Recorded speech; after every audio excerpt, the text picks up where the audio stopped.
ನಮಸ್ಕಾರ. ಬಹುಜನ ಹಿತಾಯ ಬಹುಜನ ಸುಖಾಯದ ಇಂದಿನ ಸಂಚಿಕೆಗೆ ಸ್ವಾಗತ.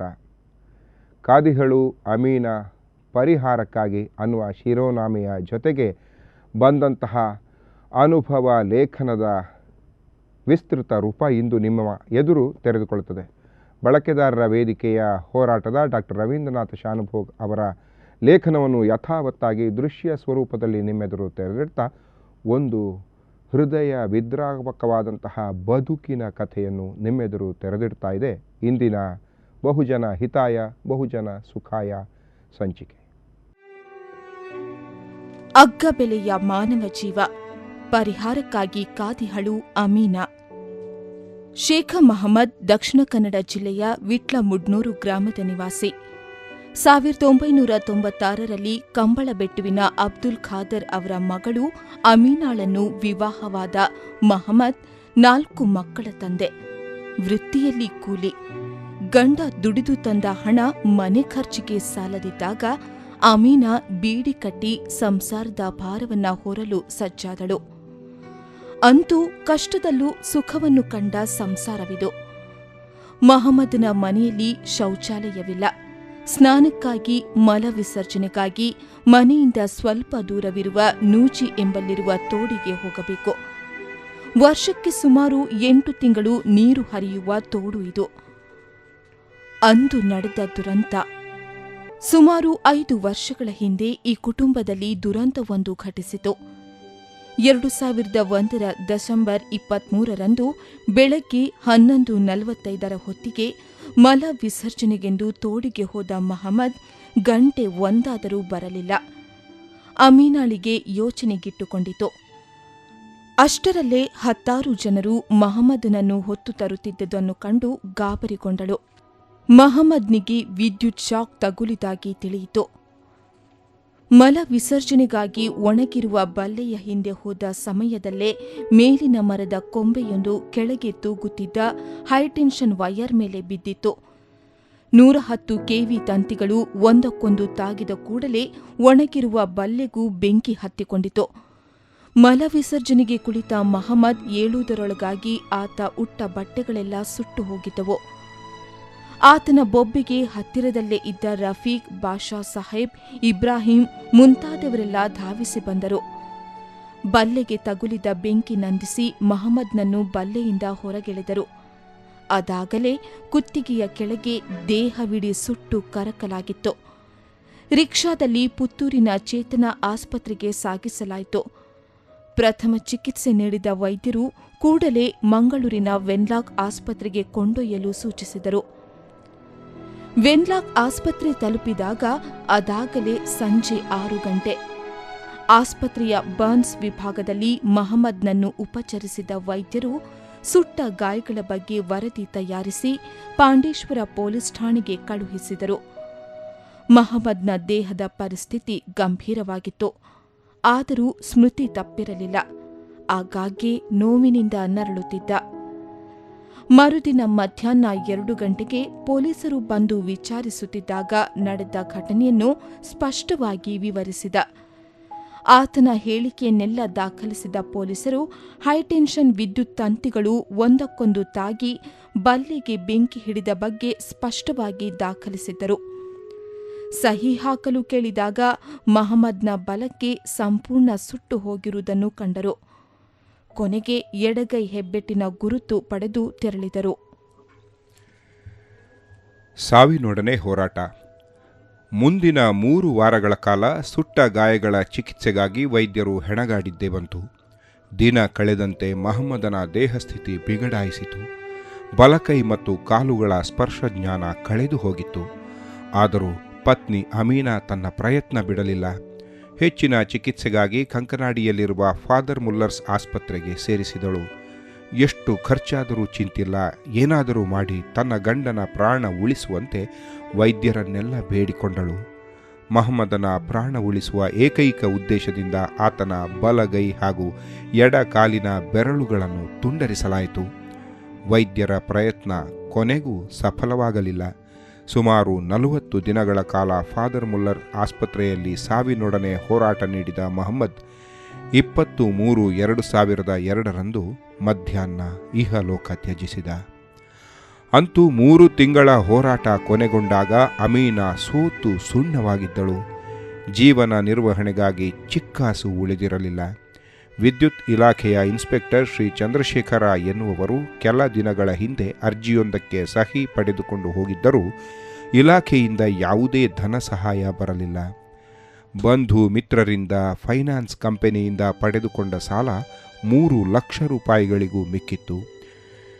ವಿದ್ಯುತ್ ಇಲಾಖೆಯಿಂದ ಪರಿಹಾರ ಹಣ ಪಡೆಯುವುದು ಹೇಗೆ, ಅರ್ಜಿ ಸಲ್ಲಿಸುವುದು ಯಾರಿಗೆ, ಯಾವ್ಯಾವ ದಾಖಲೆಗಳು ಬೇಕು ಮುಂತಾದ ವಿಚಾರ ಅವಿದ್ಯಾವಂತೆಯಾದ ಆಕೆಗೆ ತಿಳಿಯುವುದಾದರೂ ಹೇಗೆ?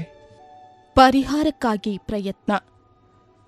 ಕೊನೆಗೆ ಶಾಲಾ ಶಿಕ್ಷಕರ ಸಲಹೆಯ ಮೇರೆಗೆ 28/3/2002 ವಿಟ್ಲದಲ್ಲಿರುವ ವಿದ್ಯುತ್ ಇಲಾಖೆಯ ಸೆಕ್ಷನ್ ಆಫೀಸರರಿಗೆ ಅರ್ಜಿಯೊಂದನ್ನು ನೀಡಿ ಅಂದು ನಡೆದ ವಿದ್ಯುತ್ ಅಪಘಾತದಲ್ಲಿ ತನ್ನ ಪತಿಯವರು ನಿಧನಗೊಂಡಿರುವುದರಿಂದ ಪರಿಹಾರ ಹಣ ನೀಡುವಂತೆ ವಿನಂತಿಸಿದಳು.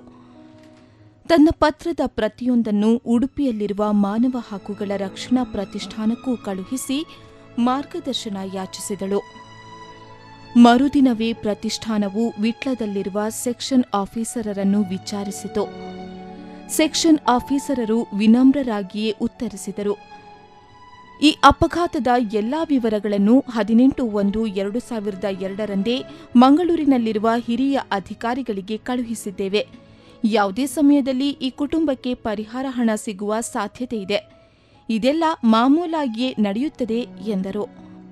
ಅಪಘಾತದ ವಿವರಗಳು ಈಗಾಗಲೇ ಇಲಾಖೆಯ ಹಿರಿಯ ಅಧಿಕಾರಿಗಳಿಗೆ ತಲುಪಿದೆ ಎಂದು ಖಚಿತಪಡಿಸಿಕೊಂಡ ಪ್ರತಿಷ್ಠಾನವು ಈ ಕುರಿತ ಹೆಚ್ಚಿನ ಪತ್ರ ವ್ಯವಹಾರ ನಡೆಸಲಿಲ್ಲ.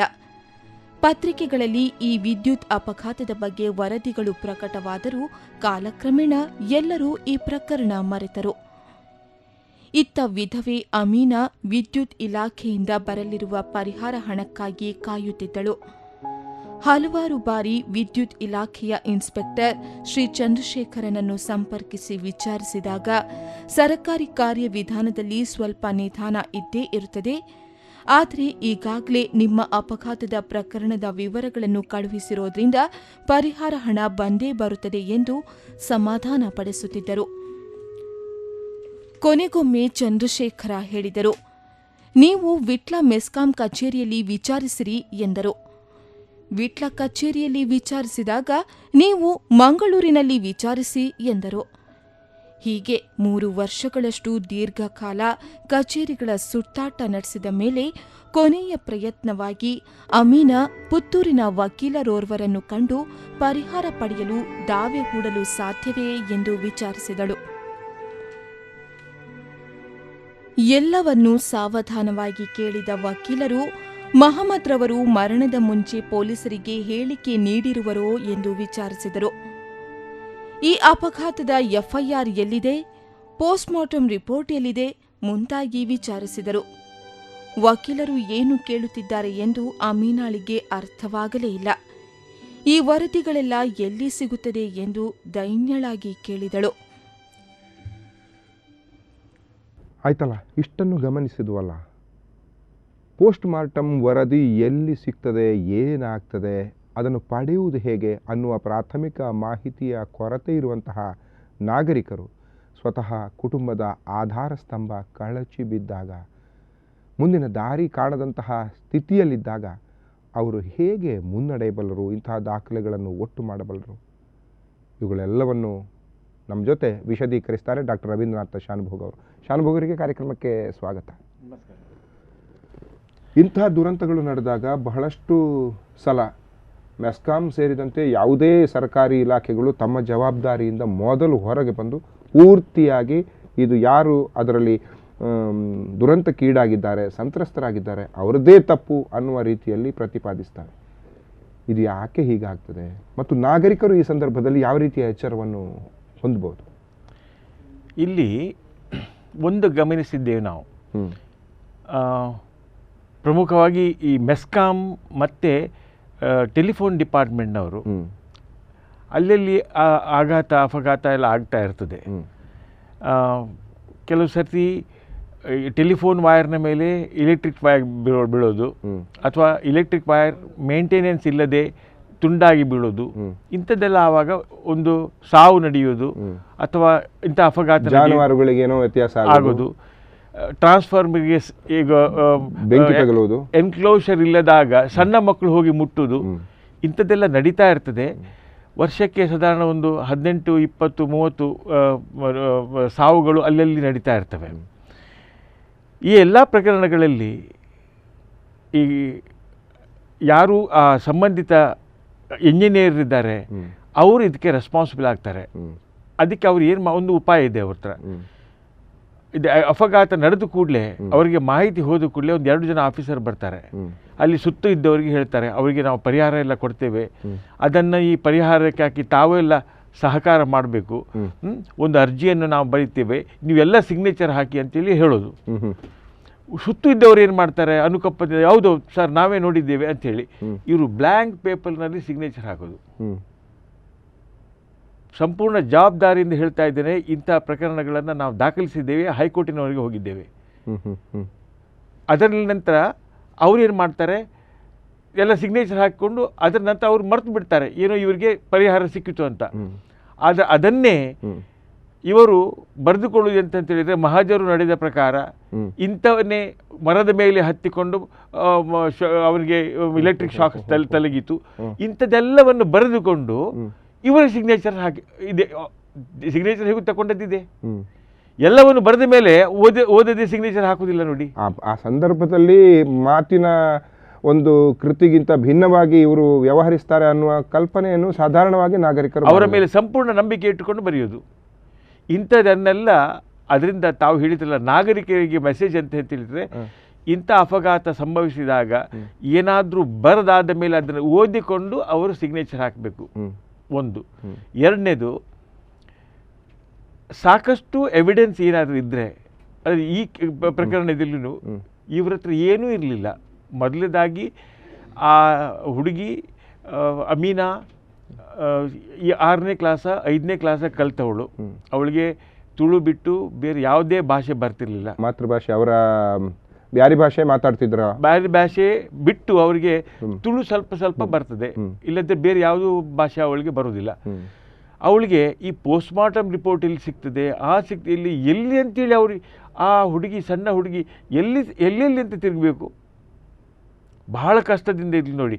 ಆದ್ದರಿಂದ ಈ ಪೋಸ್ಟ್ಮಾರ್ಟಮ್ ರಿಪೋರ್ಟ್ ತರಿಸೋದು, ಅದರದ್ದು ಕಾಪಿಯನ್ನು ಕೊಡಬೇಕಾದ್ದು, ಅದನ್ನೆಲ್ಲ ಕಡ್ಡಾಯ ಮಾಡಬೇಕು ಅಂಥೇಳಿ ನಮ್ಮ ಒಂದು ಬೇಡಿಕೆ ಇದೆ. ಇದನ್ನು ನಾವು ಕರ್ನಾಟಕ ಎಲೆಕ್ಟ್ರಿಸಿಟಿ ಬೋರ್ಡ್ಗೆ, ಈ ಪವರ್ ಡಿಸ್ಟ್ರಿಬ್ಯೂಷನ್ ಕಂಪನಿಗಳಿಗೆ ಸಹ ನಾವು ತಿಳಿಸಿದ್ದೇವೆ. ಇಂಥ ಅಪಘಾತ ಆದ ಕೂಡಲೇ ಸಂಬಂಧಿತರಿಗೆ ಅದರ ಸಂಪೂರ್ಣವಾದ ಕಡತವನ್ನು ಅವರಿಗೆ ಕೊಡಬೇಕು. ಅದು ಅವರ ಹಕ್ಕು, ಆ ಮಾಹಿತಿಯನ್ನು ತಿಳಿಯುವುದು ಅವರ ಹಕ್ಕು. ಇಷ್ಟನ್ನು ಮಾಡಬೇಕು ಅಂತೇಳಿ ನಾವು ಅನೇಕ ಸಲ ಕರ್ನಾಟಕ ಸರ್ಕಾರವನ್ನು ಒತ್ತಾಯಿಸಿದ್ದಿದೆ. ಮೆಸ್ಕಾಂನಲ್ಲಿರುವಂತಹ ಅಧಿಕಾರಿಗಳಿಗೆ ಇಂತಹ ಸಂದರ್ಭಗಳಲ್ಲಿ ನೀವೇ ಹೇಳಿದ ಹಾಗೆ ನಿರಂತರ ಪ್ರಕರಣಗಳು ನಡೆಯುವುದರಿಂದ ತಪ್ಪಿಸಿಕೊಳ್ಳುವುದು ಹೇಗೆ ಅನ್ನುವ ದಾರಿ ಬಹಳ ಸುಲಭವಾಗಿ ತಿಳಿದಿರ್ತದೆ. ಹೌದು. ಅಪಘಾತಕ್ಕೆ ಒಳಗಾಗುವ ಕುಟುಂಬಗಳು ಅಥವಾ ಸಂತ್ರಸ್ತರು ಬೇರೆ ಬೇರೆ ಪ್ರಕರಣಗಳಲ್ಲಿ ಬೇರೆ ಬೇರೆಯವರಾಗಿರೋದ್ರಿಂದ ಅವರಿಗೆ ಅದು ಹೊಸ ಅನುಭವ. ಹೀಗಾಗಿ ಕಷ್ಟ ಆಗ್ತದೆ. ಇನ್ನೊಂದು, ಅದಕ್ಕಿಂತ ಬಹಳ ಮುಖ್ಯವಾದಂತಹ ವಿಷಯ ನಾವು ಗಮನಿಸಬೇಕಾದದ್ದು, ಈ 20ನೇ ಶತಮಾನದಲ್ಲಿ 21ನೇ ಶತಮಾನದಲ್ಲಿ ನಾವಿದ್ದೇವೆ ಅನ್ನುವುದನ್ನು ಗಮನಿಸಿಕೊಂಡು ಕೂಡ ಶೌಚಾಲಯಕ್ಕಾಗಿ ಒಂದು ಮನೆಯಿಂದ ಹೊರಗಡೆ ಗುಡ್ಡಕ್ಕೆ ಚಂಬಿಡ್ಕೊಂಡು ಹೋಗುವಂತಹ ಸ್ಥಿತಿ ಇನ್ನೂ ಇದೆಯಲ್ಲ. ಅದು ಪ್ರತಿಯೊಂದು ಊರಿನಲ್ಲೂ, ಅಂದರೆ ಹಳ್ಳಿಯಲ್ಲಿಯೂ ಇದು ಇನ್ನೂ ಇದೆ. ಅದಕ್ಕೆ ಏನು ಮಾಡಬೇಕು, ಅದು ಹಳೆ ಕಡೆಯಲ್ಲಿ ಶೌಚಾಲಯ ಕಟ್ಟಿದ್ರೂ ಸಹ ಅವ್ರು ಹೋಗದೇ ಇರುವಂಥದ್ದು. ಇದಕ್ಕೆಲ್ಲ ತುಂಬ ಜನ ಜಾಗೃತಿ ಬೇಕಾಗುತ್ತೆ. ನಾವು 7-8 ಸರ್ತಿ ಆರ್ಟಿಕಲ್ಸ್ ಎಲ್ಲ ಬರೆದು, ಲೇಖನಗಳನ್ನು ಬರೆದು, ಆದರೆ ಲೇಖನಗಳನ್ನು ನಾವು ಬರೆದ್ರೆ ಏನು ಪ್ರಯೋಜನ, ಓದುವವರು ಬೇಕಲ್ಲ. ಇವರು ಯಾರು ಈ ಲೇಖನಗಳನ್ನು ಓದಿಕೊಂಡು ಜಾಗೃತರಾಗುವವರಲ್ಲ. ತುಂಬ ಪ್ರಯತ್ನ ಮಾಡಬೇಕಾಗಿದೆ. ಸಮಾಜ ಸೇವಾ ಸಂಸ್ಥೆಗಳು ಈ ಕುರಿತು ತುಂಬ ಕೆಲಸ ಮಾಡಲಿಕ್ಕಿದೆ. ಪ್ರಿಯ ವೀಕ್ಷಕರೇ, ಇಂತಹ ಸಂದರ್ಭದಲ್ಲಿ ಮನೆಯಿಂದ ಹೊರಗೆ ಶೌಚಾಲಯದ ನಿಮಿತ್ತವಾಗಿ ಅತ್ಯಂತ ಪ್ರಥಮ ಆದ್ಯತೆಯ ಕೆಲಸಕ್ಕಾಗಿ ಹೋದಂತಹ ಅಮೀನಾಳ ಗಂಡ ಯಾವ ರೀತಿ ದುರಂತ ಸಾವನ್ನು ಕಾಣುವಂತಾಯಿತು, ಆ ಬಳಿಕದ ಕಥೆ ಏನಾಯಿತು, ಹೋರಾಟ ಹೇಗೆ ಮುಂದುವರಿಯಿತು ಅನ್ನುವುದನ್ನು ತಿಳಿಯುವ ಕುತೂಹಲ ನಿಮಗಿದ್ದ ಹಾಗೆ ಮಾನವೀಯ ನೆಲೆಯಲ್ಲಿ ಇದರ ಪರಿಹಾರಕ್ಕೆ, ಇದರ ಸಂತ್ರಸ್ತರಿಗೆ ಒಂದು ನೆಲೆಯನ್ನು ಕಾಣಿಸುವಲ್ಲಿವರೆಗೆ ಈ ಹೋರಾಟವನ್ನು ಮುಂದುವರಿಸುವ ಛಲವನ್ನು ಹೊತ್ತವರು ನಮ್ಮ ಜೊತೆ ಇದ್ದಾರೆ. ಡಾಕ್ಟರ್ ರವೀಂದ್ರನಾಥ್ ಶಾನುಭೋಗ್ ಅವರು. ಕೊನೆಗೆ ಈ ಹಂತದಲ್ಲಿ ಪೋಸ್ಟ್ ಮಾರ್ಟಮಿನ ವರದಿ ಎಲ್ಲಿ ಸಿಕ್ಕಿತು, ಎಲ್ಲಿ ಸಿಗಬಹುದು ಅನ್ನುವ ಅತಂತ್ರ ಸ್ಥಿತಿಯಲ್ಲಿದ್ದಾಗ ಅಮೀನಾ ಸಂಪರ್ಕಿಸಿದ್ದು ಬಳಕೆದಾರರ ವೇದಿಕೆಯನ್ನು, ಅರ್ಥಾತ್ ಡಾಕ್ಟರ್ ರವೀಂದ್ರನಾಥ್ ಶಾನುಭೋಗ್ ಅವರನ್ನು. ಆ ಬಳಿಕ ಹೋರಾಟ ಹೇಗೆ ಮುಂದುವರಿಯಿತು, ಶಿಕ್ಷಕರು, ಮೆಸ್ಕಾಂನ ಚಂದ್ರಶೇಖರ್ ಅವರು ಇದರಲ್ಲಿ ಹೇಗೆ ಸಹಕಾರ ನೀಡಿದರು ಅಥವಾ ಅಸಹಕಾರದಿಂದಿದ್ದರು, ಅಥವಾ ಇವುಗಳೆಲ್ಲರ ಒಟ್ಟು ಪರಿಣಾಮವಾಗಿ ಅಮೀನಾನಿಗೆ ಏನಾಯಿತು, ಈ ಕೇಸ್ ಹೇಗೆ ನಡೆಯಿತು ಅನ್ನುವುದನ್ನು ನೋಡೋಣ ವಿರಾಮದ ಬಳಿಕ. ಇದೀಗ ಬಹುಜನ ಹಿತಾಯ ಬಹುಜನ ಸುಖಾಯ ಕಾರ್ಯಕ್ರಮದಲ್ಲಿ ಪುಟ್ಟದೊಂದು ವಿರಾಮ.